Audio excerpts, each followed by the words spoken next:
se retrouve aujourd'hui pour découvrir ensemble la nouvelle pastel palette de Natasha Denona. Elle est composée de 15 fards. Il me semble qu'il y a 8 fards mat et 7 fards irisés, métalliques, pailletés. Ça dépend du fini. Donc comme son nom l'indique, c'est une palette aux couleurs pastel. Les fards à paupières sont faits en Italie. Évidemment, elle est non testée sur les animaux, sans parabènes, sans alcool, sans conservateur, sans huile minérale, sans nanomatériaux. Pour le packaging, c'est en plastique.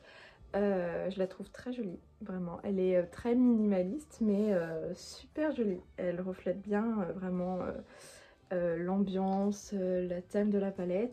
Et je vous fais les swatchs pour vous montrer les couleurs. J'ai tout de suite remarqué en les faisant que c'était vraiment de la qualité Natasha Denona, c'est-à-dire que les fards étaient crémeux et agréables à toucher et à appliquer. Non, on va voir ensemble avec la suite de la vidéo comment je les ai trouvés à appliquer sur les paupières, etc. Je vous laisse avec la suite de la vidéo pour voir le tuto du maquillage que je porte actuellement. Et nous, on se retrouve à la fin de la vidéo pour que je vous donne mon avis final sur la palette. Je vais essayer de ne pas passer trop de temps niveau teint parce que c'est pas ce qui nous intéresse le plus dans cette vidéo. Mais du coup, j'utilise la base de chez Laneige. Et j'enchaîne avec le fond de teint encre de peau de Yves Saint Laurent et malheureusement je crois qu'il n'est plus disponible. C'est vraiment malheureux parce que c'est un fond de teint que je trouve vraiment incroyable. Il est super léger, c'est pas le type de fond de teint qui va vous apporter énormément de couvrance. Comme vous pourrez le voir, on voit encore mes imperfections en transparence. Mais ça va vraiment unifier votre teint, vous donner vraiment un joli teint quand même. Et enfin bref, moi j'adore ce produit donc c'est dommage.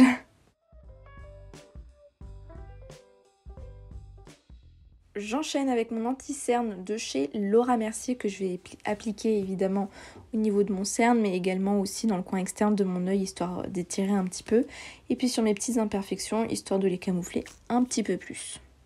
En ce moment je préfère utiliser le pinceau plutôt que le Beauty Blender et j'utilise le même pinceau pour tout mon teint parce que je trouve que ça va vraiment bien fondre les matières ensemble. Et j'enchaîne avec mon contouring en crème de chez Huda Beauty que j'applique légèrement au-dessus vers mes pommettes pour donner un effet un petit peu plus rehaussé, lifting, et sur mes tempes comme d'habitude.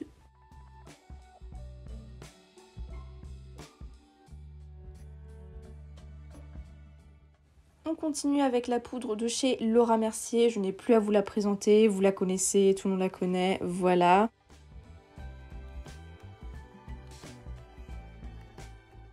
On continuera le reste du teint et là évidemment on enchaîne avec les yeux. On va prendre notre petite palette et je vais prendre la couleur Bellini qui est un espèce de pêche.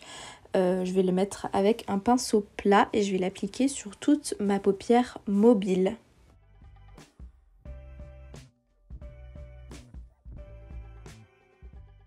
On continue avec la couleur Tulle que je vais appliquer avec le même pinceau parce que vu que ce sont les mêmes tons, ça va pas trop tacher la couleur. Et c'est une couleur que j'aime beaucoup, je la trouve très lumineuse, j'avais peur qu'elle ne se voit pas au-dessus du pêche, et bien si. Pour intensifier le regard, je vais utiliser la couleur Bora, je l'applique vraiment dans le coin externe et j'hésite pas à étirer pour agrandir et allonger le regard. Je vais ensuite prendre le fard Limoncello, alors c'est un fard que je dirais vraiment un peu top coat, c'est-à-dire que ça va pas être celui qui va être le plus pigmenté, mais regardez-moi les paillettes qu'il apporte, c'est la lumière quoi. Et ensuite j'ai appliqué dans mon ras de cils inférieur la couleur Airy qui est un joli bleu ciel.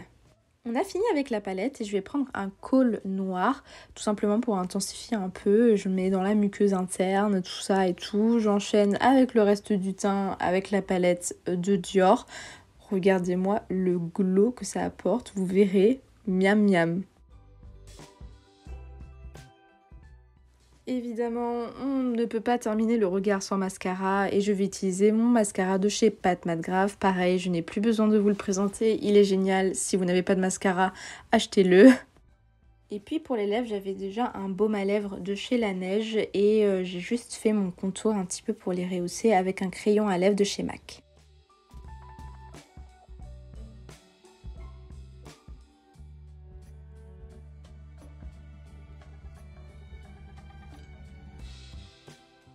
Du coup, pour mon avis final sur cette palette, moi j'aime beaucoup ce genre de palette.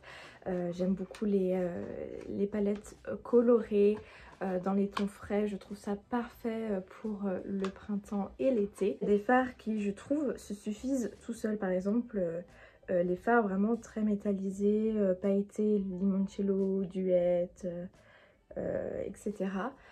Je trouve que sur un teint bronzé, on met juste ça sur les yeux, un coup de mascara, et pour la soirée, ça fait son effet, hein.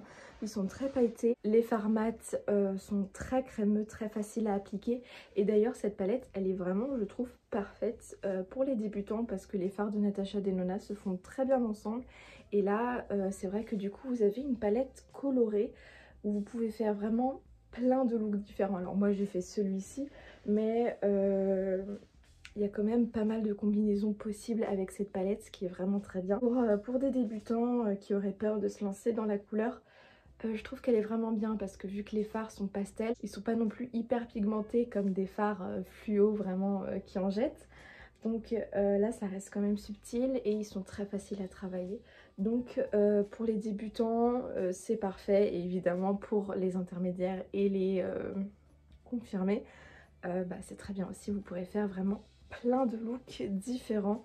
Je la trouve vraiment très bien. Et voilà, c'est tout pour cette vidéo. J'espère qu'elle vous aura plu. Et moi, je vous dis à très bientôt pour une prochaine vidéo.